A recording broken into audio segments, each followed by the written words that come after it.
आषाढी वारीच्या भक्तिमय वातावरणामध्ये विठ्ठल नामाचा गजर करत पंढरपूरकडे मार्गक्रमण करणाऱ्या संत निवृत्तीनाथ महाराजांच्या पालखीतील वारकऱ्यांसाठी मुख्यमंत्री सहाय्यता निधी आणि धर्मदाय रुग्णालय मदत कक्षातर्फे चरण सेवा हा अनोखा आरोग्य सेवा उपक्रम राबवण्यात आला आहे। गणेशवाडीतील उभारण्यात आलेल्या या सेवा केंद्रामध्ये बुधवारी सायंकाळपर्यंत 2,500हून अधिक वारकऱ्यांनी आरोग्य सेवेचा लाभ घेतला।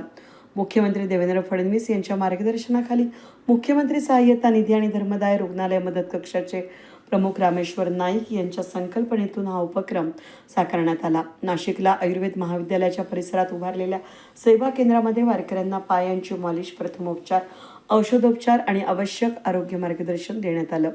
या उपक्रमामध्ये आयुर्वेद महाविद्यालय, दराडे महाविद्यालय, गोखले फिजिओथेरपी महाविद्यालय, शिवा ट्रस्ट परिचारिका महाविद्यालयातील विद्यार्थ्यांनी उत्साहानं सहभाग घेत वारकऱ्यांची सेवा केली। आयुर्वेद महाविद्यालयाचे वैद्यकीय अधीक्षक डॉक्टर पंकज दीक्षित, मुख्यमंत्री सहाय्यता निधी मदत कक्षाचे स्थानिक प्रमुख डॉक्टर चैतन्य बैरागी, समन्वयक अमित डेरे आणि महेश नारायणकर यांच्या मार्गदर्शनाखाली हा उपक्रम पार पडला। आरोग्य विभागाचे पथकही वारकऱ्यांना वैद्यकीय सेवा देण्यासाठी तत्पर होते। मी डॉक्टर पंकज दीक्षित, वैद्यकीय अधीक्षक, आरोग्यशाळा रुग्णालय, गणेशवाडी, पंचवटी, नाशिक। माननीय मुख्यमंत्री देवेंद्र फडणवीस यांच्या संकल्पनेतून आणि मुख्यमंत्री सहाय्यता कक्ष आणि धर्मादाय रुग्णालय मदत कक्ष यांच्या समन्वयातून आषाढी वारीला जाणाऱ्या वारकऱ्यांची चरणसेवा हा उपक्रम आज आपण इथे राबवत आहोत। संतश्रेष्ठ श्री निवृत्तीनाथ महाराज यांच्या पालखीचा मुक्काम आज आमच्या संस्थेत म्हणजे आयुर्वेद सेवा संघ गणेशवाडी, पंचवटी येथे आहे।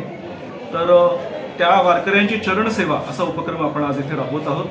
आमच्या महाविद्यालयाचे जवळजवळ 150 डॉक्टर्स या चरणसेवेमध्ये त्यांची सेवा देत आहेत। तसेच गोखले कॉलेज ऑफ फिजिओथेरपी त्यांच्यातर्फे फिजिओथेरपीचे पण काही डॉक्टर्स आपल्या इथे उपलब्ध आहेत। आज सकाळपासूनच हा उपक्रम इथे चालू आहे।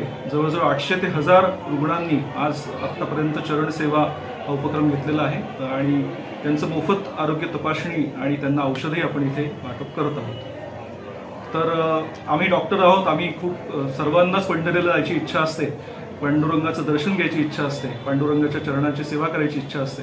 तर हे जे वारकरी जातात ह्यांची चरणसेवा ही आमची पांडुरंगाच्या चरणाशी रुजू व्हावी या संकल्पनेतनं आणि आम्ही त्या उपक्रमात सक्रिय सहभाग घेतलेला आहे। शिवाजी संतू चांदोरे माझं नाव, मी राहणार दातली, तालुका सिन्नर, जिल्हा नाशिक। आणि आज या आयुर्वेदिक विद्यालयामध्ये जे संपूर्ण भक्तांची पाय वगैरे दुखतात किंवा कुठल्याही प्रकारच्या आजाराबद्दलची उपचार सेवा चालू आहे आणि इतकी सेवा अतिशय कळकळीनं आणि अतिशय आपुलकीने केली जाते बरं का। आणि अतिशय मेहनत घेतात ती मुलं आणि अशा मुलांची सेवा मिळते सर्व वारकऱ्यांना आणि याच्यात फार वारकऱ्यांचं समाधान जेवढं आहे तितकंच समाधान त्यांनाही मिळतं आणि हा खरा आनंद जगात कुठे दुसरीकडे पाहायला नाही मिळणार। रामकृष्ण, कसं वाटलं सेवा देऊन?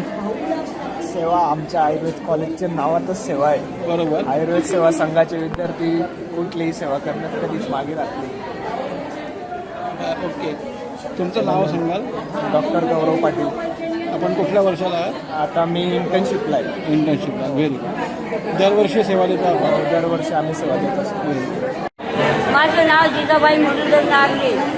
मी वडगाववरून पिंपळून पाय आले, माझे पाय गुडघे दुखत होते, ते करून घेतले, आता एकदम खूप आराम पडला आहे।